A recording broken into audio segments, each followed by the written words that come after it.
दोस्तों, आज हम लोग डिस्कस करेंगे आधुनिक भारत की महत्वपूर्ण तिथियों के विषय में।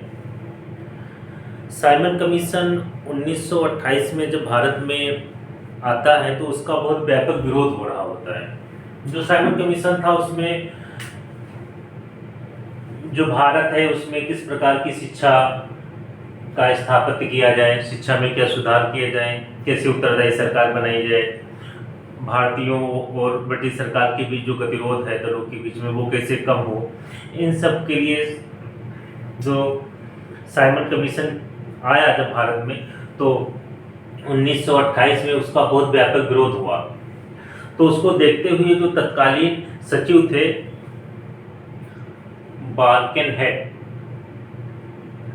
तो बार्केनहेड ने जो प्रमुख पार्टी थी उन सभी दलों से एक रिक्वेस्ट किया कि आप लोग एक ऐसे संविधान का निर्माण करें जिसमें सभी संप्रदाय के लोग और भारत के जो प्रमुख विषय हैं उनका हल निकल सके।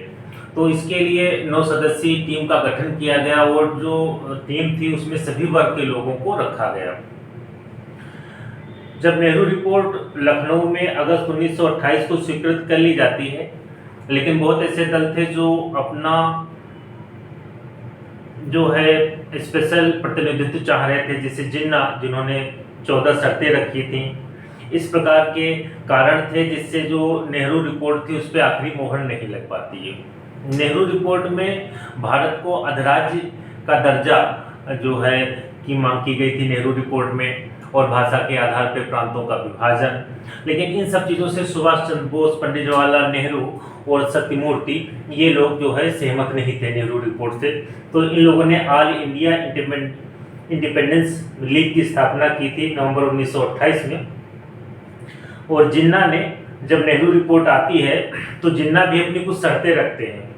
मतलब ये था कि नेहरू रिपोर्ट में अंग्रेजों के द्वारा दिया जाने वाला पहला ऐसा विकल्प था जिसमें भारत के लिए भारत के लोगों ने पहला अपना संविधान लिखा था, वो था नेहरू रिपोर्ट, जो कि मोतीलाल नेहरू ने प्रस्तुत किया था। ऑल इंडिया जो इंडिपेंडेंस लीग था, इसका उद्देश्य था भारत को पूर्ण आज़ादी दिलाना। जिन्ना ने 14 शर्तें रखी थी। इसमें मुख्य रूप से था जो अल्पसंख्यक थे उनको प्रांतीय मंडल में उनका अच्छा खासा प्रतिनिधित्व रहे। 1/3 जो है सदस्यों के लिए उन्होंने जो है ये शर्त रखी थी। जिन्ना की जो 14 शर्तें हैं उसके बाद जो कांग्रेस का लाहौर अधिवेशन होता है, इसमें पूर्ण स्वराज की मांग की जाती है। ये पंडित जवाहरलाल नेहरू इसकी अध्यक्षता करते हैं। लाहौर में अधिवेशन होता है। 2 जनवरी की कांग्रेस की एक बैठक होती है। उस बैठक में 26 जनवरी 1930 को पूर्ण स्वाधीनता दिवस मनाने का संकल्प लिया जाता है। और यही जो 26 जनवरी 1930 है, यही डेट डिसाइड करके 26 जनवरी 1950 को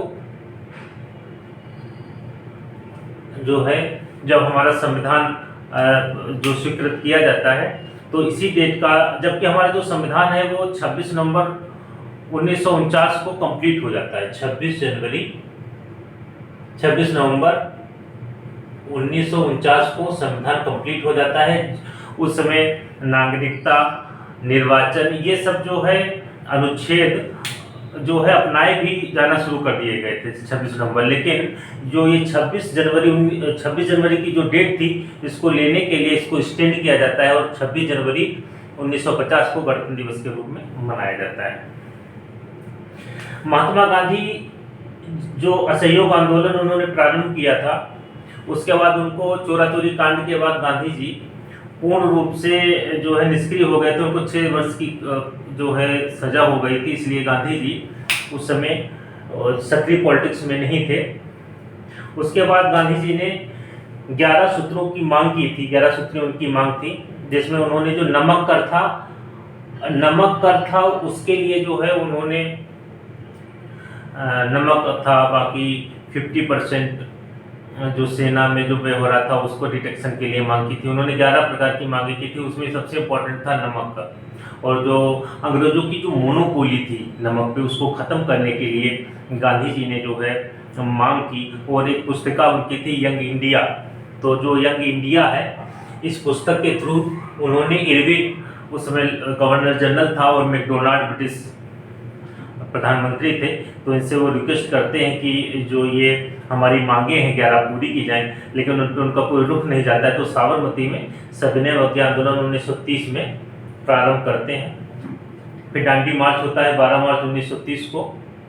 दांडी मार्च को सुभाष चंद्र बोस ने नेपोलियन के पेरिस मार्च से तुलना की है और मुसोलिनी के रोमन मार्च से तुलना की है। दांडी मार्च के बाद प्रथम गोलमेज सम्मेलन होता है। गोलमेज सम्मेलन में जो भारतीय ब्रिटिश का नाम जो है अखिल भारतीय संघ रखा गया और इसका उद्घाटन जॉर्ज पंचम करते हैं। जो यंग इंडिया पुस्तक है, इंडिया से पुस्तक पूछी जाती है, जैसे अनहैप्पी इंडिया। अनहैप्पी इंडिया जो है ये पुस्तक लिखी है अनहैप्पी इंडिया लाला लाजपत राय ने। अनहैप्पी इंडिया, इन हैप्पी इंडिया को हम ऐसे याद रख सकते हैं, लाला लाजपत राय से लाठीचार्ज हुआ और बहुत दुख का क्षण था। हम लोगों के अनहैप्पी वो क्षण थे जब उनका जो है देहांत हुआ। तो अनहैप्पी इंडिया लाला लाजपत राय। यंग इंडिया महात्मा गांधी की एक पत्रिका थी। इंडिया डिवाइडेड, इंडिया डिवाइडेड जो है ये पुस्तक डॉक्टर राजेंद्र प्रसाद की है। India struggling,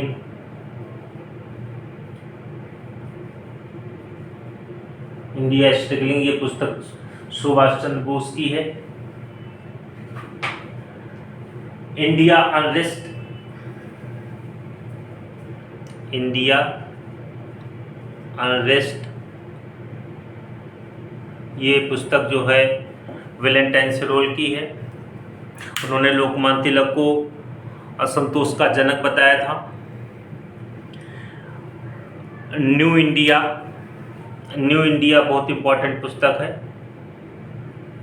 new India Annie Besant के द्वारा लिखी गई। एनी बेसेंट ने न्यू आइडियाज़ दिए। आयरिश महिला थी। एनी बेसेंट पहली कांग्रेस महिला सदस्य बनी। पहली बार उन्होंने अध्यक्षता की थी 1917 में।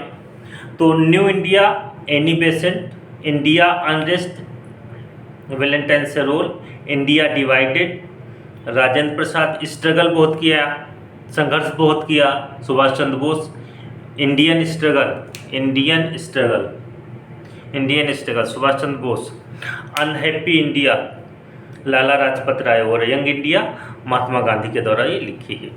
यहाँ पे जो यंग इंडिया पुस्तक थी इसके माध्यम से महात्मा गांधी ने अपने जो 11 मांगे की थी उसी पे हम लोग डिस्कस कर रहे थे। तो सविनय अवज्ञा आंदोलन जो है ये प्रारंभ होने का यही कारण होता है कि गांधी जी की मांगों पे ध्यान नहीं देते हैं और फिर भी ध्यान न देने पे फिर दांडी मार्च निकाला जाता है जो नमक कानून था उसको तोड़ने के लिए।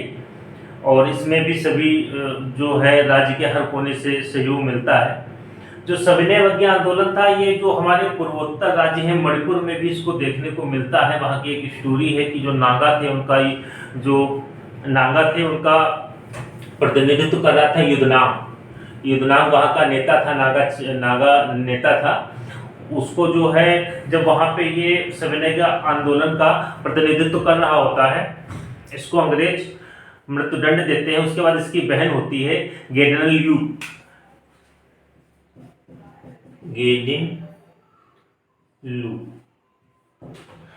लू, इसको जो है आजीवन कारावास की सजा अंग्रेज देते हैं। इसको पंडित जवाहरलाल नेहरू ने रानी की उपाधि दी थी। जिसको पंडित जवाहरलाल नेहरू ने रानी की उपाधि थी। प्रथम गोलमेज सम्मेलन उसके बाद रखा जाता है जब भारतीय राजनीति में बहुत तेजी से गतिरोध हो रहा होता है। इधर महात्मा गांधी की जो मांगे थी उनको पूरा नहीं किया जा रहा था और सविनय अवज्ञा आंदोलन से तक क्या हुआ कि जब लोगों ने सरकारी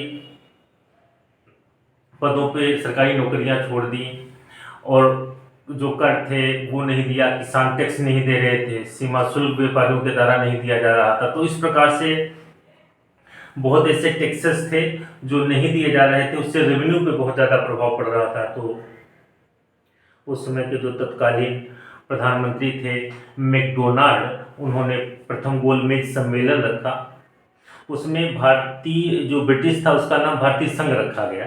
ये लंदन के सेंट जेम्स पैलेस में रखा गया और इसका उद्घाटन जॉर्ज पंचम ने किया था। तो प्रथम गोलमेज सम्मेलन में सभी संप्रदाय के लोग थे। तो वहाँ पे जो दलित वर्ग था उसका प्रतिनिधित्व कर रहे थे ये डॉक्टर भीमराव अम्बेडकर। तो डॉक्टर भीमराव अम्बेडकर ने तीनों गोलमेज सम्मेलन में भाग लिया था, जिन्ना ने भी भाग लिया था सभी गोलमेज सम्मेलन में। लेकिन प्रथम गोलमेज सम्मेलन के फ्लॉप होने का कारण ये था कि इसका जो चार्ट बना था उस पर मोहर इसलिए नहीं लग पाई क्योंकि कांग्रेस ने इसमें भाग नहीं लिया था। तो उसके बाद क्या होता है, फिर गांधी इरविन समझौता होता है। गांधी इरविन समझौता को दिल्ली पैक्ट के नाम से भी जानते हैं। तो गांधी इरविन समझौता 1931 में होता है। इसमें गांधी जी जो भी राजनीतिक लोग बंदी हुए थे सविनय अवज्ञा आंदोलन के दौरान, और जो लोग सरकारी नौकरी छोड़ दिए थे उनको सरकारी नौकरी मिल जाए, और जो राजनीतिक लोग जो जेल में बंद थे उनको बाहर कर दिया गया। लेकिन जो क्रांतिकारी लोग थे भगत सिंह, सुखदेव और राजगुरु, इनको जो है रिहाई नहीं मिलती है। इसलिए जो युवा कांग्रेस के लोग होते हैं वो काफ़ी भड़क जाते हैं और काफ़ी विरोध करते हैं। फिर जो कराची अधिवेशन होता है मार्च 1931 में, उसमें मौलिक अधिकार और कर्तव्य की डिमांड की जाती है। उसमें महात्मा गांधी भी भाग लेते हैं, लेकिन उनको बहुत युवा कांग्रेसी लोग जो काले झंडे दिखाते हैं उससे जो है बहुत दुखी होकर गांधी जी कहते हैं कि गांधी मर जाएगा लेकिन उसका गांधीवाद नहीं मरेगा। तो ये उनका कोटेशन था। द्वितीय गोलमेज सम्मेलन में चूंकि गांधी इरविन समझौता हो चुका था, तो द्वितीय गोलमेज सम्मेलन में महात्मा गांधी जो है कांग्रेस के दर से भाग लेते हैं। लेकिन जो गांधी इरविन समझौता था उससे सुभाष चंद्र बोस और पंडित जवाहरलाल नेहरू की सहमति इसलिए नहीं थे क्योंकि इसमें जो है पूर्ण स्वराज की मांग नहीं की गई थी। द्वितीय जो गोलमेज सम्मेलन होता है इसमें जो भी दलित वर्ग को जवाहरलाल ये अम्बेडकर जी देख रहे थे, उन्होंने जो हरिजन थे उनके लिए अलग प्रतिनिधित्व की मांग की। इसी प्रकार जिन्ना ने मुसलमानों के लिए प्रांतीय मंडल में अलग से मांग की। महात्मा गांधी जो है इस चीज़ को स्वीकार नहीं कर रहे थे और एंग्लो इंडियन अलग डिमांड कर रहे थे, ईसाई अलग डिमांड कर रहे थे, सिख अपना प्रतिनिधित्व अलग डिमांड कर रहे थे। इन सभी चीज़ों को देखते हुए द्वितीय गोलमेज सम्मेलन भी जो है उस पर भी मोहर नहीं लग पाई, और इसलिए द्वितीय गोलमेज सम्मेलन जब फ्लॉप हो जाता है तो फिर से महात्मा गांधी दूसरा सविनय अवज्ञा आंदोलन प्रारंभ करते हैं 1932 से। तो 1932 का जो दूसरा ये आंदोलन है इसको बहुत ज़्यादा कामयाबी नहीं मिल पाती है। उसका कारण ये होता है कि